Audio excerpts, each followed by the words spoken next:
Kepala Kantor Komunikasi Kepresidenan Hasan Nasbi sempat jadi sorotan publik atas komentarnya menanggapi insiden kiriman paket kepala babi ke redaksi Tempo.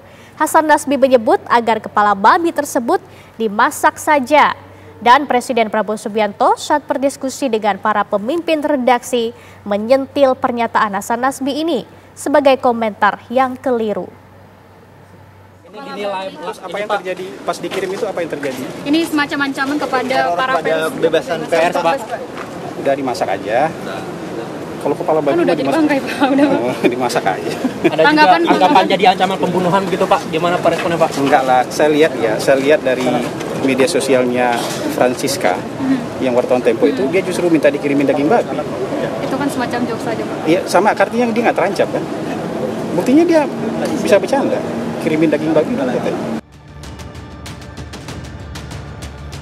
Kelakar Kepala Kantor Komunikasi Kepresidenan Hasan Nasbi soal kiriman paket kepala babi ke redaksi Tempo dan menyebut agar kepala babi tersebut dimasak saja jadi sorotan di ruang publik.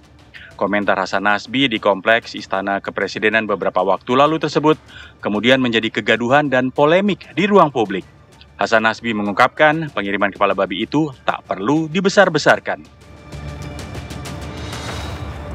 Jadi saya rasa nggak usah terlalu menjadi berita yang besar, karena kita nggak tahu itu dikirim oleh siapa, dalam maksud seperti apa kita nggak tahu. Jadi kita nggak tahu menahu soal itu dan tidak mau dikait-kaitkan dengan itu, ya.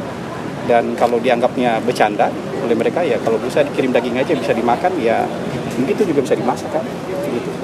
Jadi menurut saya itu bukan ancaman, ya. Presiden Prabowo Subianto pun kemudian menyentil pernyataan Hasan Nasbi ini sebagai komentar yang keliru. Ini disampaikan Prabowo saat berdiskusi dengan para pemimpin redaksi.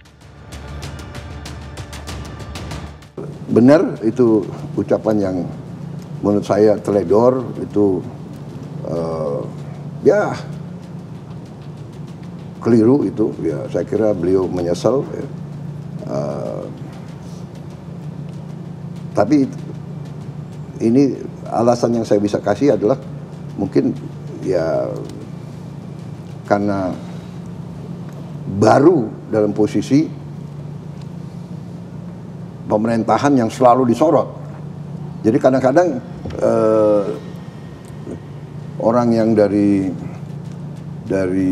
dunia perencana atau dunia survei atau dunia akademis muncul di panggung publik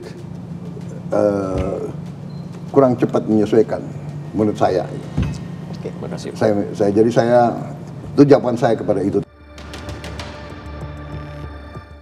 Tak lama berselang, Presiden Prabowo pun kemudian menunjuk Menteri Sekretaris Negara Prasetyo Hadi mendapatkan mandat tambahan sebagai juru bicara Presiden. Saya ini diminta untuk ikut aktif membantu. Di Kantor Komunikasi Kepresidenan tetap ada, tetap menjalankan tugas seperti biasa.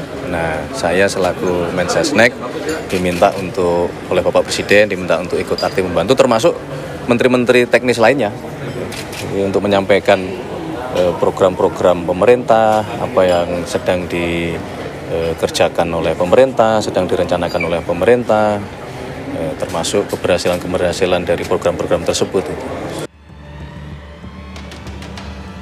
Tim TV One mengabarkan.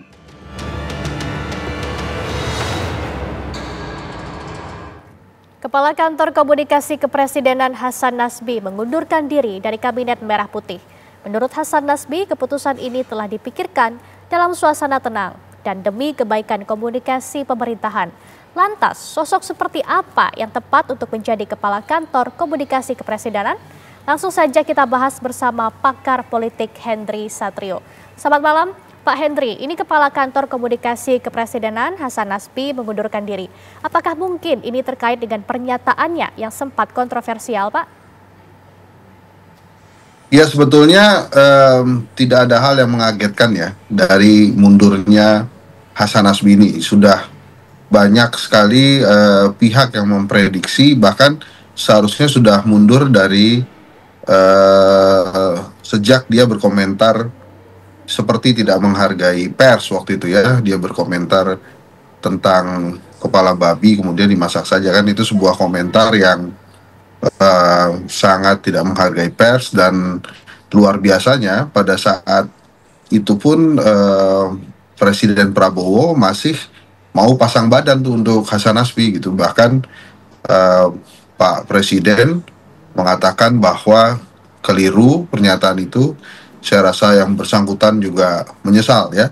Padahal kan memang belum ada pernyataan menyesal dari Hasan Nasbi. Jadi menurut saya memang sudah mudah diprediksi, tidak ada yang mengejutkan.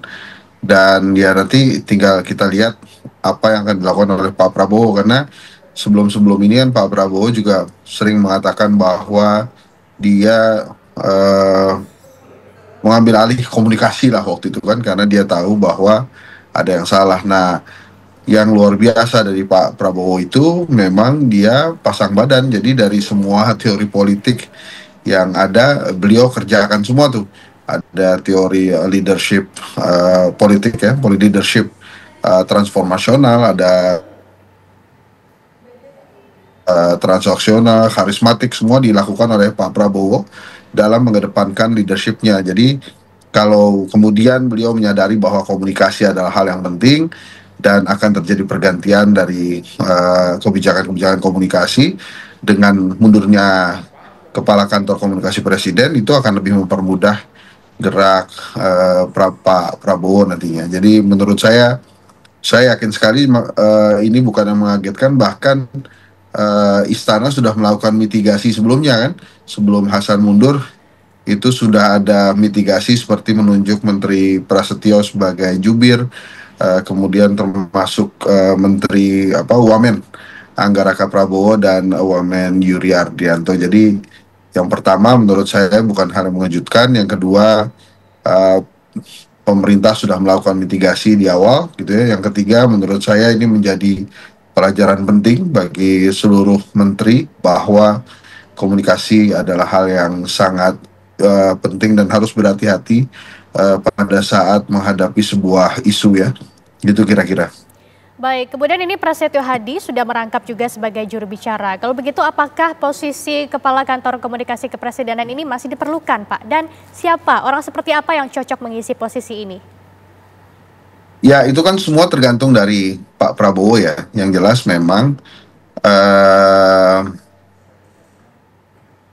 apa yang dilakukan Pak Prabowo pasti kan yang terbaik untuk kabinetnya. Di presiden-presiden sebelumnya itu berbagai cara atau metode dilakukan oleh setiap presiden. Misalnya Pak Jokowi ada beberapa jubir, sempat Mas Johan, kemudian sebelumnya ada juga, tapi Pak Jokowi nampaknya lebih ingin komunikasi istana itu disampaikan oleh dirinya sendiri. Sebelumnya Pak SBY ada Julian Adil Pasha, ada Andi Malarangeng yang sangat aktif mewakili Pak SBY, tapi juga pernah Pak Soeharto itu mendahulukan Mensesnek dan Menteri Penerangan sebagai juru bicara. Jadi memang masing-masing presiden punya caranya sendiri-sendiri, dan kelihatannya Pak Prabowo sangat nyaman dengan lingkaran terdekatnya dia. Jadi yang kita lihat selama ini untuk urusan komunikasi kan lingkaran terdekatnya dia itu adalah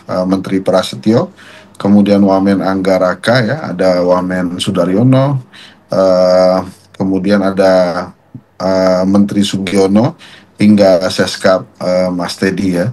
Kemudian di sisi lain juga ada Bang Dasko dan beberapa orang lagi. Jadi memang kelihatannya Pak Prabowo mungkin akan ada evaluasi terhadap keberadaan PCO ya, karena memang kelihatannya dia lebih nyaman dengan lingkaran dekatnya untuk menyampaikan beberapa hal yang terkait kebijakan-kebijakan negara. Tapi sekali lagi itu semua tergantung dari bagaimana Pak Prabowo nantinya, apakah PCO masih ada atau tidak.